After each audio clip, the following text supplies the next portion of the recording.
Y ahora pues le voy a dar la palabra a José Luis Jiménez. José Luis Jiménez ha sido director financiero de Scandia, ha llevado el grupo del Grupo Marc, los fondos de inversión del Grupo Marc, ha sido director del grupo de inversiones. Ahora es el director de inversiones del MAPFRE.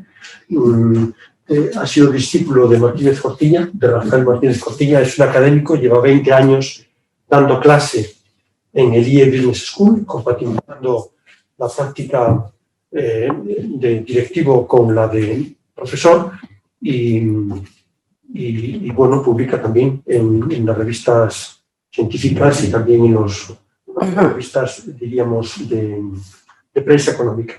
José Luis. Pues muchas gracias y buenos días a todos, ¿no? Gracias a la ONIR y a todos los ponentes por las reflexiones que habéis compartido, ¿no? Que son muy interesantes. Yo, por mi parte, por intentar también añadir algunos temas y quizá generar alguna polémica en algún otro, cuando empezamos con toda esta reflexión sobre el tema del nuevo capitalismo, el futuro, que como bien decías, yo creo que el libro recoge bastantes inquietudes. Yo creo que al verlo desde la óptica de MAPFRE, a mí me llamó mucho la atención cuando iba a este grupo y me dieron un libro que era así de gordo, de Así se hizo MAPFRE, que hizo Larramendi, un anterior presidente.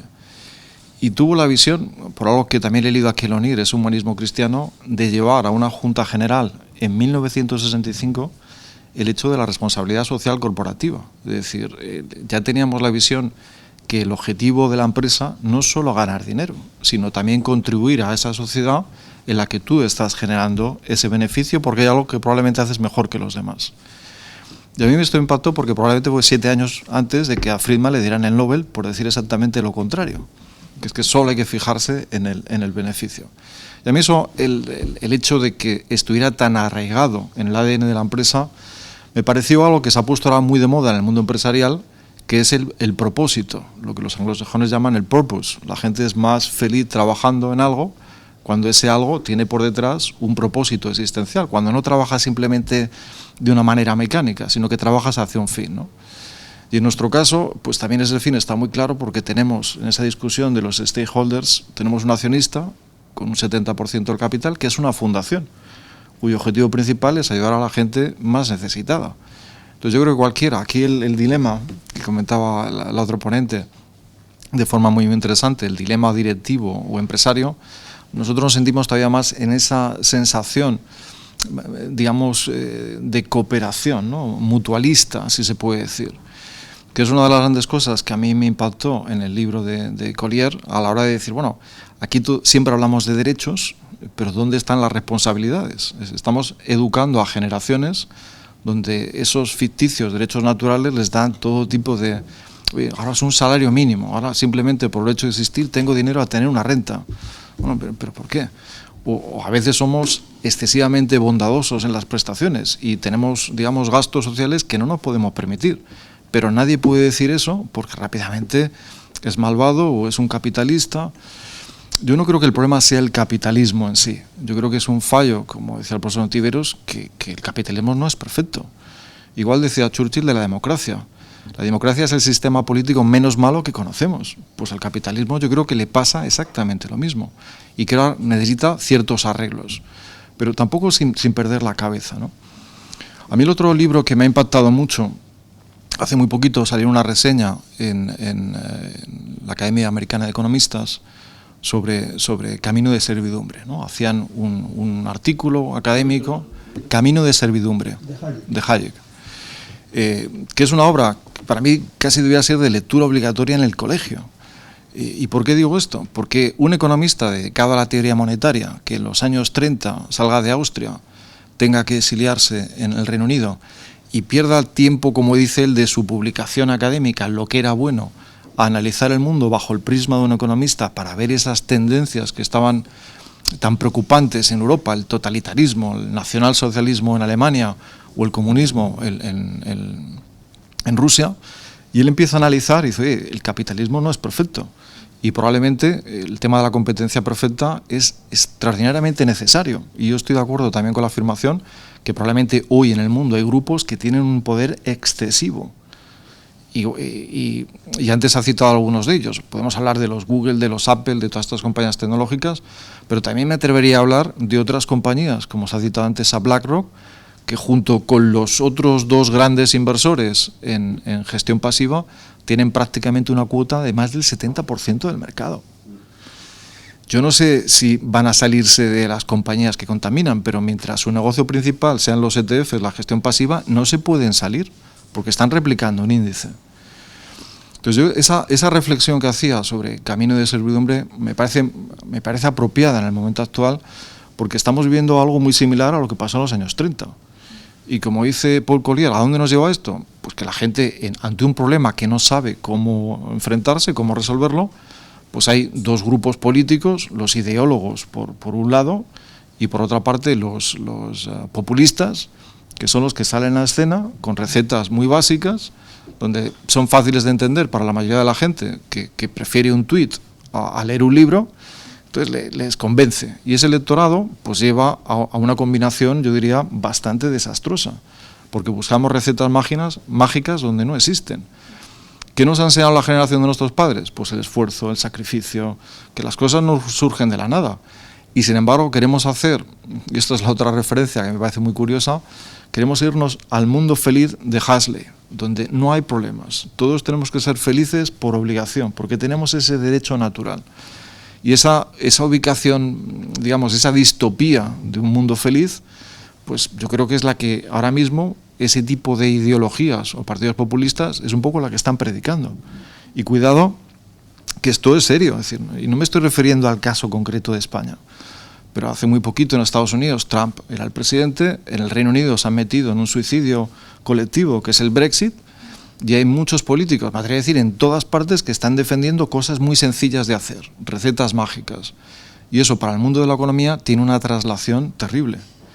Incluso, para mí lo que es peor, cuando se mezcla el capitalismo con, digamos, ideologías donde no es la competencia perfecta, sino la propiedad de los medios de producción lo que prima, pues tenemos un estado de siervos. Y esto no es algo que, digamos, esto está escrito desde hace mucho tiempo, ¿no?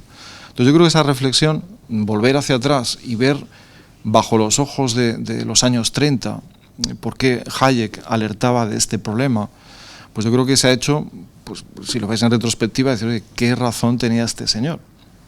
Muchas veces se las ha achacado que quizá él podía buscar un Estado capitalista donde el mercado tenía todo el poder. Y eso no es cierto. Él ya decía en su obra que al Estado también hay que ponerle límites, al capitalismo, perdón, hay que ponerle límites.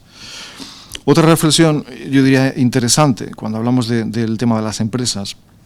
Yo es cierto que ante esta situación que se combina en la crisis muchos factores, ¿no? Hablamos de la crisis económica, hablamos del paro, pero también hablamos de un norte y de un sur, hablamos de las ciudades, cada vez hay más gente que sale de las zonas rurales y se va a las grandes ciudades. Hay una diferenciación cada vez más en el mundo académico, es decir, la gente o tiene una cultura superior o no la tiene. Y esa brecha, cuando lo unimos al resto de los problemas, decimos, oye, qué complicado está resolver esto ahora mismo. En España vamos camino de 7 millones de parados, 4 más luego los autónomos, más los que están en ERTE, podemos tener una situación bastante complicada. Entonces, ¿qué es lo que hacemos? Hace muy poquito escribía un profesor de la Universidad de Columbia, el antiguo economista jefe del Banco Interamericano del Desarrollo, que la solución no solo es, bueno, pues paguemos más impuestos, los que tienen más, que paguen más. No estoy diciendo que no se tenga que incrementar la presión fiscal, pero, por ejemplo, una de las cosas que para mí es prioritaria es hacer un gasto más efectivo. Y eso volvemos otra vez al pragmatismo de Collier. Oye, todo lo que estamos gastando, yo cojo, por ejemplo, de la economía española, cojo la cuenta macro donde se ha hecho el ahorro en los últimos años y todo ha sido inversión. Pero de gasto público no se ha recortado nada. Y probablemente haya cosas que haya que recortar para poder destinar a otros fines. Entre ellos, promover la pequeña y mediana empresa o el autónomo o generar riqueza, ¿no? El otro gran punto que me gustaría comentar es el tema de, cuando hablamos de la inversión, el tema de la sostenibilidad. Ahora se ha puesto muy de moda el ASG o el ESG. Y en esta crisis, todo lo que estamos hablando, sobre todo el Plan Verde de la Unión Europea, va más dirigido hacia la parte medioambiental que hacia la parte que yo creo que es más importante ahora, que es la social. Entonces, ¿dónde va la regulación? Yo creo que la regulación es buena y todo aquello que sirva para fomentar la competencia perfecta y evitar abusos me parece no buena, me parece espectacular. Pero también a veces caemos en un exceso de lo que es la regulación.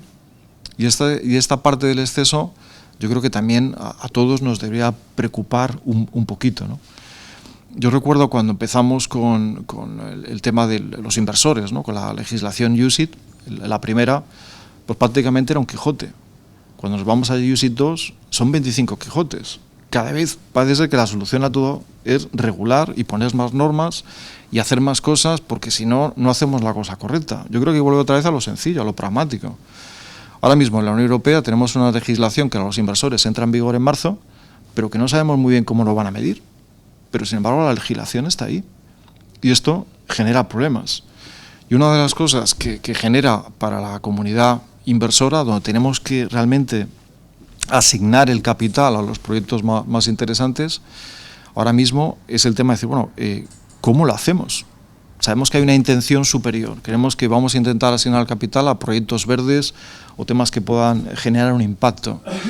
Pero esto es muy complicado, es decir, yo creo que vamos demasiado deprisa en el tema de la regulación y que la adaptación no se ha hecho efectiva. Les voy a poner un ejemplo. Hoy podríamos invertir en aquellas compañías mucho más limpias en el mundo, como puede ser a lo mejor un Apple o un Microsoft. En cualquier, digamos, escala de scoring o de rating de compañías, en temas de sostenibilidad estarían lo más arriba posible. Pero sin embargo, si hiciéramos una inversión en minas, en cobre o en aluminio, estaríamos en la parte más abajo. Y luego decimos, pero vamos a ver, ¿cuál es la materia prima con la que Apple hace teléfonos? Pues es cobre o es aluminio. Entonces, ¿cómo es posible que en un sitio sí y en otro sitio no? ¿Cómo reconciliamos esto? Volvemos al pragmatismo con el sentido común. Yo creo que todavía queda ahí muchísimo recorrido por hacer. Y mientras tanto, yo creo que por esa sensación de intentar ser buenos o parecer buenos, estamos corriendo mucho en el tema de la regulación, cuando probablemente lo que necesitamos son menos mensajes y mucho más claros. Que hacer una traslación, me atrevería a decir, al mundo político, yo prefiero la Constitución de los Estados Unidos, donde a lo mejor en 2 o 3 páginas tienes claro cuál es el sentido de lo que quieren hacer, frente a lo mejor a la de Corea del Norte, que pueden ser más de 300 páginas, donde está todo regulado y nadie tiene claro qué es lo que tiene, ¿no? Entonces yo creo que esta parte en el mundo de la inversión está ahí y se tiene que desarrollar. Para empezar todo esto, recordáis que empezamos con esas leyes o regulación con la taxonomía, es que no nos poníamos de acuerdo ni en las palabras que utilizamos para identificar todo esto. Entonces, ¿cómo hacemos para avanzar? Entonces, yo, por resumir lo que diría, creo que el capitalismo probablemente necesita un arreglo, creo que hay que ser en esto pues, pragmático, no hay un plan B para el capitalismo. Creo que lo que prima sobre todo es buscar a lo mejor una mayor justicia social, que no significa automáticamente subir los impuestos. Vamos a ver si los impuestos que estamos pagando son los correctos o no, pero sobre todo ese gasto, esos ingresos que genera, ¿a dónde va destinado? Y ese es el mejor destino posible. Y la otra gran parte, que es en el tema de la inversión, todo lo que sea sostenibilidad en un concepto amplio es bienvenido. Todo lo que se está haciendo a nivel internacional o a nivel europeo, yo creo que probablemente Europa es el país más avanzado, pero todavía hay mucho contrasentido, todavía hay mucha cuestión que no está clara. Hablamos del año 2050, en Europa tenemos un objetivo 2030, China puede seguir produciendo, creando minas de carbón, consumiendo carbón y puede seguir vendiendo sus productos a países desarrollados que a lo mejor tienen esa desventaja competitiva, que no lo pueden hacer y tienen que ir a vías alternativas de energía que a lo mejor pueden ser más caras. Entonces, ¿esto tiene sentido? Probablemente si lo miramos de una manera, digamos, muy conceptual, pues sí, porque estamos haciendo lo correcto. Pero al mismo tiempo estamos generando una distorsión en lo que es la competencia, que esto no tiene un efecto negativo o un lado adverso difícil de poder cuantificar. Y poco más, yo creo que mejor ser breve y si hay debate, pues comentarlo. Pero muchas gracias.